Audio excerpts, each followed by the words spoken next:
On est transparent. We are transparent. There are 200,000 people who will lose about $1,000. Quebec workers aged 60 to 64 will no longer be eligible for the career extension tax credit, which could have saved them $1,540 in tax per year. Finance Minister Eric Girard presented an economic update on Thursday in which he said he's continuing to review tax expenditures in order to generate savings for the government, dealing with an $11 billion deficit. Girard says the government hopes to return to a balanced budget by 2030. J'entends des gens qui disent. I hear people who say that we are spending without counting, and I even hear expressions that I consider completely crazy. There are some who say you have lost control of spending. There are others who say we are cutting or managing responsibly, and we are investing in public services. $2.1 billion in new spending over 5 years amid what Girard describes as a stronger than expected recovery from last year's economic slowdown. It's clear that this government has a spending problem and not a revenue problem.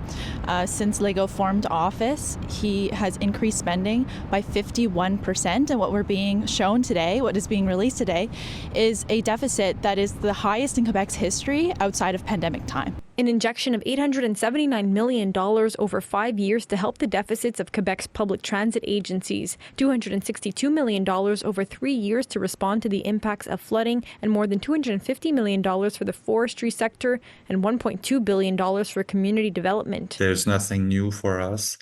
We actually want for a campaign for 2 years now running that we want to have more budget for the organizations that we represent. On the career extension tax credit, the eligibility age will be raised to 65 next year, as Girard says the average retirement age in the province is now closer to that number. On s'est assuré que We made sure that beyond the age of 65, we would better target people because there are people who have low employment incomes but high pension incomes. So we took the opportunity to improve the tax credit after age 65. It's necessary to give something because it's very difficult. And for the people 60 to 65, the budget is very small. He needed a little bit more for living. I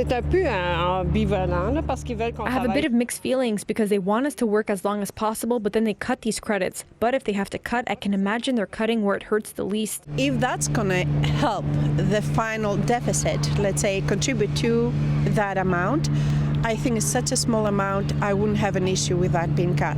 My only concern is that they put the savings in the right place, and that would be with our health system and with our education system. So If they put it in the right place, I'm all for it. I'd rather give than receive in that instance. In Montreal, Alyssia Rubertucci, City News.